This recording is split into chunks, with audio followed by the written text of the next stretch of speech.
Hello, everyone. My name is Tara, and welcome to Aligning to Love. In this channel, I aim to spread hope, joy, peace, and love to the world by sharing goodness and love within my life.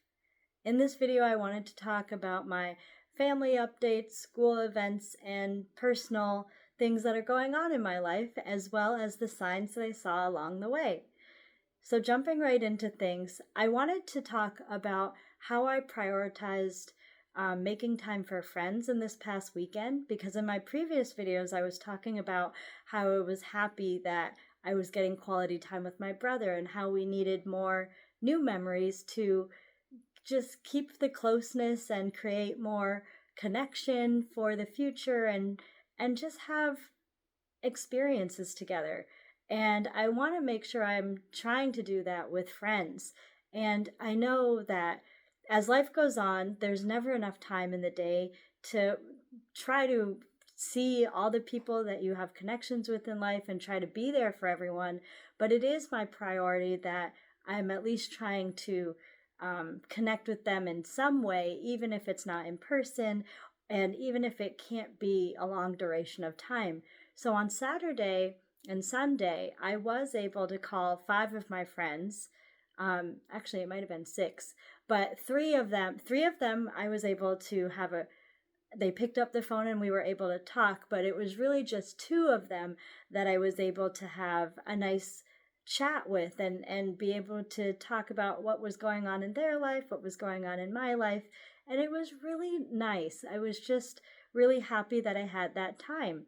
One of my friends was a colleague that I worked with when I got my first job out of college as a paraprofessional at the first school that I worked at. And I've really missed her, and it's been so long that we've had to catch up in person, and it was just really nice and comforting to hear her voice over the phone.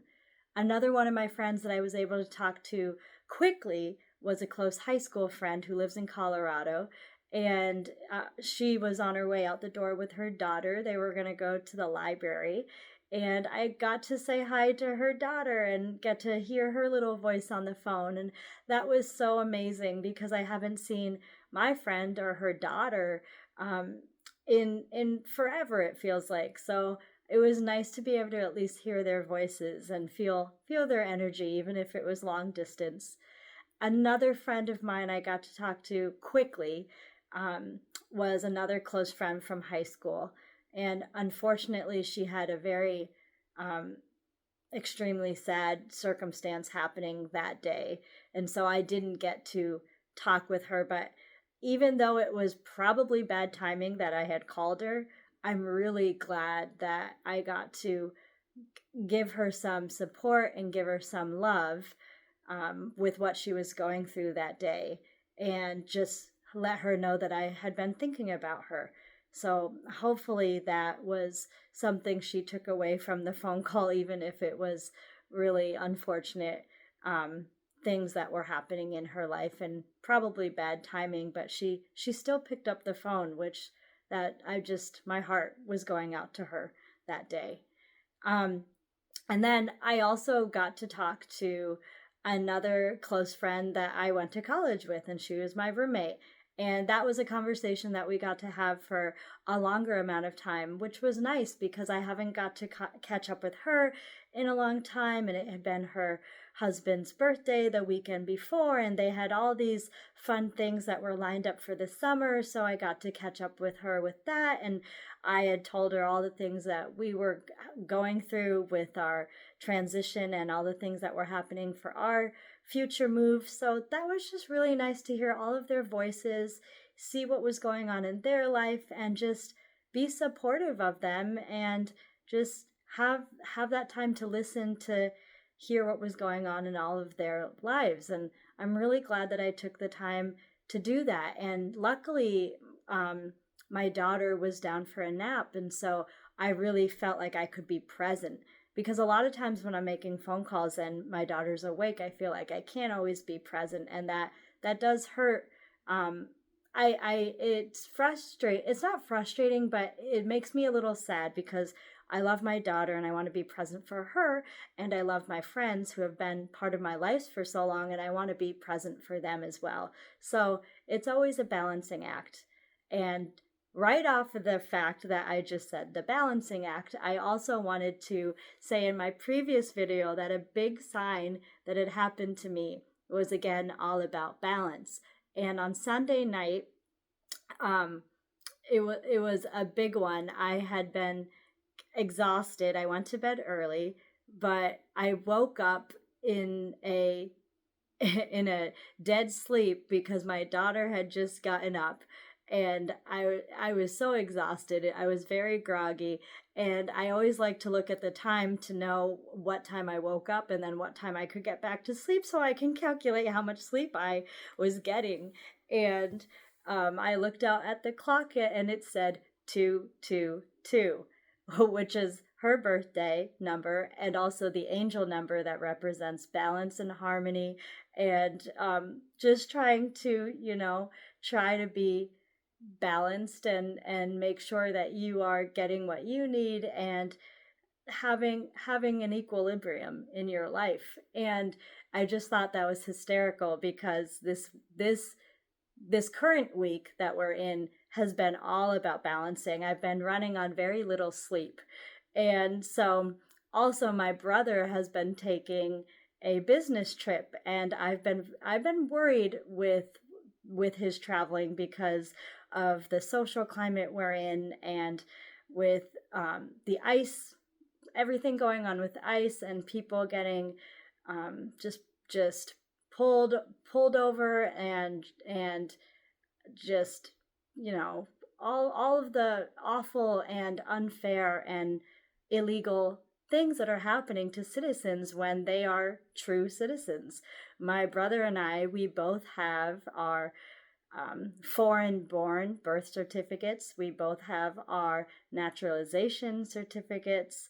We've both been citizens ever since we were adopted, but I feel like even with all of that, there's other people that have been wrongly accused of being not citizens, and it just was making me worried about his business trip. And so the next night, on Monday night, I woke up, and I had woken up at 12:30, and then I knew that he was flying in late to Nebraska that night, and at 1 o'clock I had texted to see if he was at the airport or if he made it to his hotel room. And luckily, right around 1:09 and 1:11, he had messaged me and said, I'm in my hotel room now, everything's good. And I'm like, okay, that gave me peace of mind, and I felt like I could go to sleep better. And so I went back to bed, and once you're up, my teacher brain was just going a mile a minute. I was thinking of report cards I have to do. I was thinking of all of the odds and ends that I have to finish before the school year. And I was just laying there. I was trying to get my mind relaxed. I was breathing slowly, trying to think of other sceneries and landscapes in my mind, because that usually helps me get to sleep faster, and nothing was working. And around 2:30, I was finally almost drifting off to sleep, and then my daughter woke up at 3 o'clock, and it took an hour and a half for her to go back to bed. So by that time it was around 5, and I'm like, I have to get up, I have to go to school and get ready for the day. So I did not have very much sleep on Sunday night or Monday night. And then Tuesday I was exhausted. We had a staff meeting. Monday and Tuesday we also were very busy because we had to get ready for our play for the kindergarten and first grade, putting on the Wide Mouth Frog. And they have been doing an incredible job. And we just had the play on Wednesday, which was yesterday, and it was so amazing. The kids had been doing such hard work and performing and practicing their hearts out, and it had all been coming together, but we hadn't been putting on their costumes. But on Wednesday morning, when we had the last last two practices, they were amazing. And the colorful costumes they had painted brown paper bags of different things that they were animals in, and it all just looked incredible. We had the backdrop of the rainforest leaves, and then we had elephants, monkeys, lions, crocodiles, and froggies, and it was the cutest thing, and they did incredible. And I am just so impressed with the kindergarten teacher who's my colleague. She has worked so hard since February through June to make sure that we were all organized with our practices, that we were organized with the songs and the dance routines that we needed to do, and collaborating with the other teachers to make sure that we had everyone organized to know when the play was happening and that we'd be missing our related arts or specials. We call those like the art, music, PE classes, things like that. Those are our specials or the related arts classes.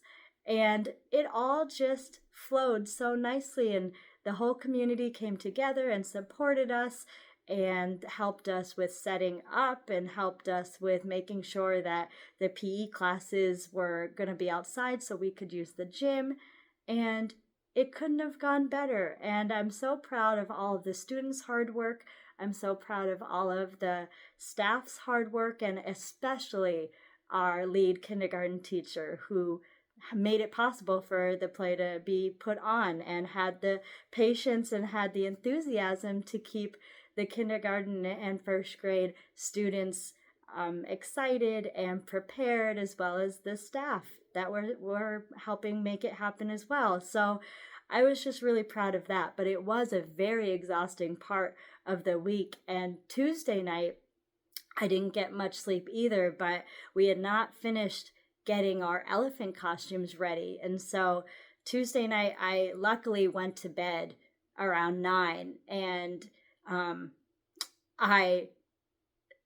something happened where I was up at 2:30 again, or 2:22, and I could not get back to sleep. So I ended up getting up. I took a shower, and then I was at school by 5 o'clock, which was really good because the back of our elephant ears hadn't been painted. And so I needed to make sure that I painted the back of the elephant ears and had time for them to dry, and then connect all the ears to the headbands.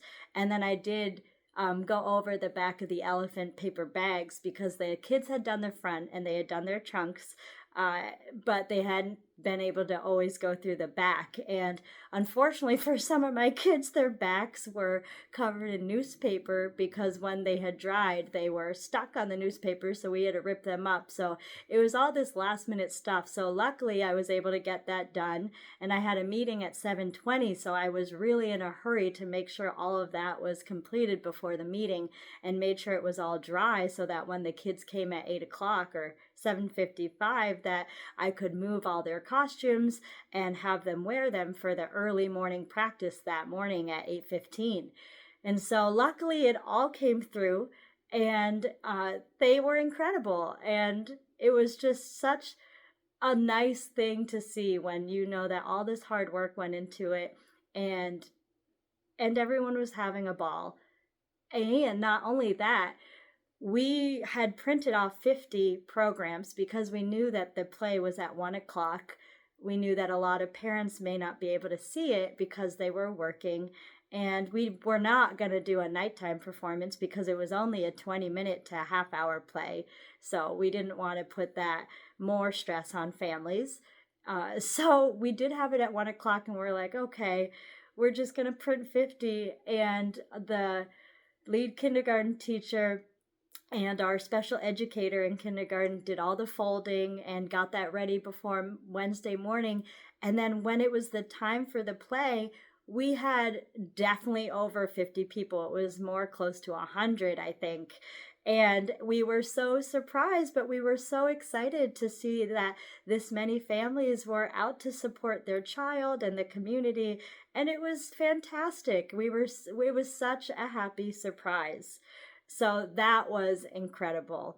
And so as you can see, a lot of this week has all been about balance. Sometimes I need to balance more of my friend time. Sometimes I need to balance more of my sleep and family time.